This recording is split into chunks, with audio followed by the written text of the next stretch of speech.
Cina karena seringnya kapal Jong dari Jawa mengunjungi pesisir Cina sejak abad 3 Masehi. Kapal Jong pada zaman itu dapat membawa 600 hingga 700 orang bersama lebih. Assalamualaikum warahmatullahi wabarakatuh. Jumpa lagi dengan saya Tutur Gabut official kumaha wartosna darama. Piye kabare Mas? Apik to? Ya apa kabare Cak? Apik ta? Gen kabare.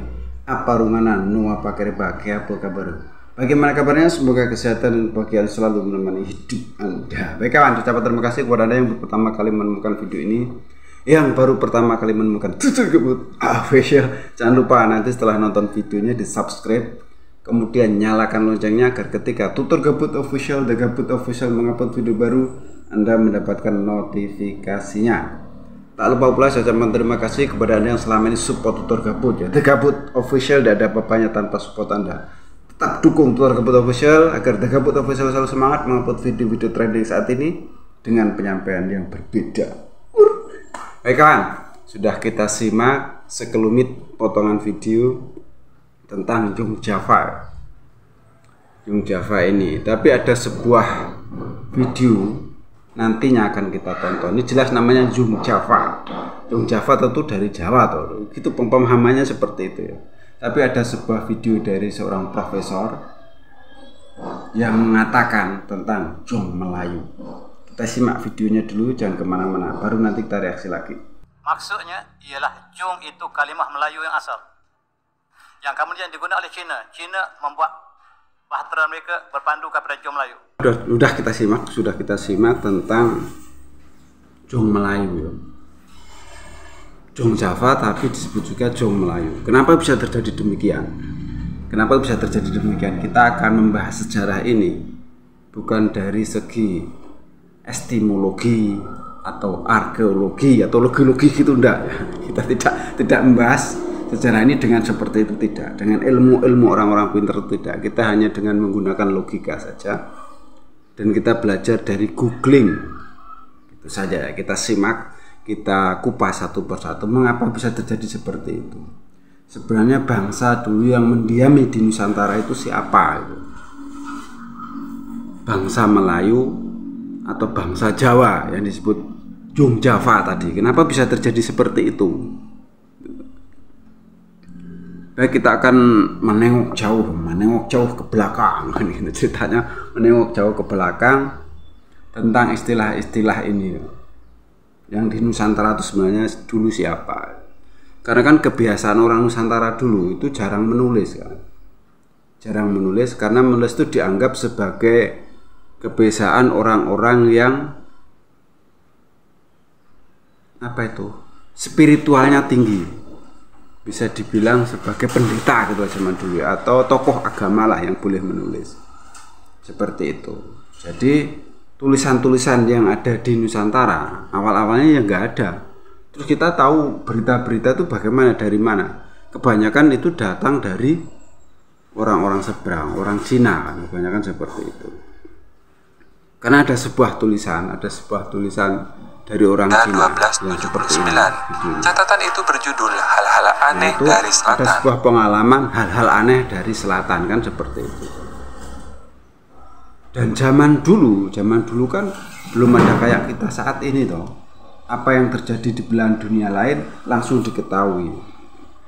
Zaman dulu orang-orang selatan, orang-orang Asia Selatan itu disebutnya, mungkin kadang-kadang bisa disebut orang Melayu, Kunlun ya, terus istilahnya gitu. Mungkin juga bisa disebut sebagai orang Jawa. Nah, seperti itu. Kenapa begitu? Itu kan sebuah anggapan dari orang-orang Cina zaman dulu terhadap orang-orang Asia Selatan. Ini logikanya akan kita tarik. Logikanya akan kita tarik ke depan sini, ke depan. Itu dulu ya, itu bisa dulu orang-orang Cina itu menganggap orang yang dari selatan itu sebutannya sebagai bangsa Melayu bisa, tapi juga sebagai bangsa Jawa juga bisa. Karena Jongnya Jong Java tadi tuh.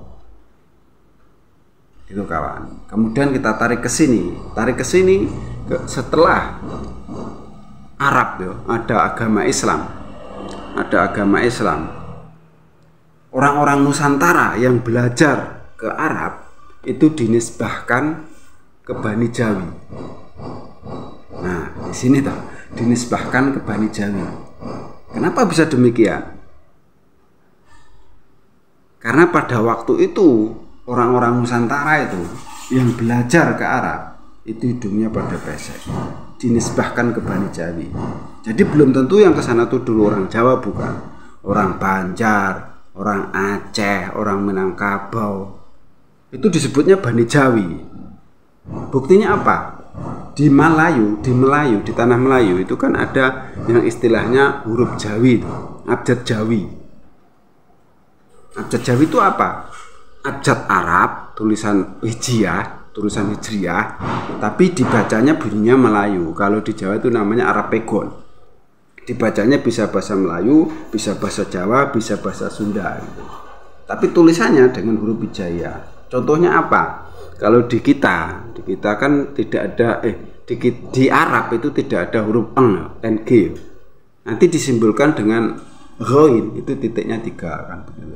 Kemudian ny, itu juga disimbolkan dengan ya, titiknya 3 kan, seperti itu. Jadi orang Arab tuh menyebut orang Nusantara dulunya dengan nama Bani Jawi, kan seperti itu tuh. Kenapa bisa begini? Kan dulu tidak ada informasi kayak sekarang tuh. Sekarang tuh luas, langsung tahu internet tuh. Itu suku ini, suku itu kan begitu. Kalau sekarang seperti itu, suku Jawa, suku apalagi yang Sunda, segala macam kan gitu. Daerah sana ini kan bisa, tapi kenyataannya zaman dulu dinisbatkan ke Jawa, makanya disebut Bani Jawi. Itu ketarik ke sininya. Kemudian setelah itu kita perbandingkan secara logika juga. Ini penyebutan orang yang tinggal di Arab. Itu apakah sukunya Arab saja? Kan tidak tuh. Sukunya macam-macam, Bani Quraisy, Bani apalah segala macam ya. Tapi orang luar Arab menyebutnya orang Arab, kan begitu. Nah, zaman dulu di kita mungkin gitu. Jadi pemahaman orang Melayu Malaysia itu yang menganggap bahwa Melayu itu dulu besar juga belum tentu. Karena kan anggapannya itu siapa saja yang datang ke Cina itu sebut saja Melayu, atau siapa saja yang datang ke Arab itu sebutnya Jawa kan gitu. Karena zaman dulu tidak ada pengetahuan seperti sekarang. Cuman kira-kira orang mirip tubuhnya itu berarti orang sana kan begitu. Ini contoh yang kesininya, contoh kesininya tentang dulu di Pulau Jawa, ning Jawa wicah ya, di Jawa itu kan dijajah sama Belanda. Jadi menyebut orang Eropa yang kulitnya putih itu dengan sebutan Londo.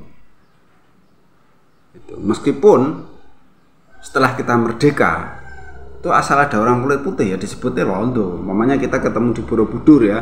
Di Borobudur ada orang kulit putih datang, weh Londo. Oh, begitu ketahuan orang Inggris nyebutnya Londo Inggris, Londo Jerman, Londo Itali, Londo Amerika, Londo Australia kan seperti itu.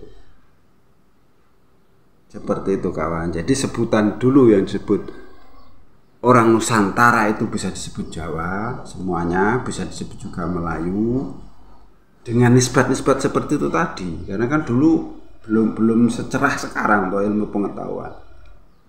Jadi Profesor Malaysia itu menurut saya hanya sepihak saja menganggap bahwa dulu itu alam Melayu kan gitu, Mahawangsa besar kan seperti itu.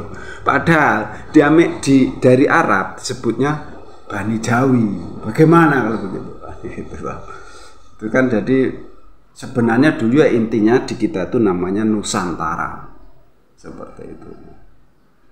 Tidak ada istilahnya alam Melayu, tidak ada gitu. Dan bangsa Melayu itu ya hanya sebutan dari orang yang nggak tahu aja dulu. Bisa disebut bangsa Jawa, bisa bangsa Melayu kan begitu toh. Terserah mereka saja nyebutnya. Seperti sekarang setelah kita tahu ya, setelah kita tahu bahwa orang kulit putih itu tidak semua Londo, tidak semua Belanda, nggak tahu ada Inggris, ada Jerman, ada Perancis, ada Itali, ada Australia, ada Amerika kan gitu. Orangnya pada kulit putih. Kalau dulu nyebutnya ya Londo saja kan gitu. Oke, cukup sekian reaksi bercerita ngawur atau tergabut. Ada salah-salah kata mohon maaf. Ada yang baik ambil sebagai pelajaran, yang jelek buang saja. Tutur gabut. Official. Tegabut Official. Wassalamualaikum warahmatullahi wabarakatuh.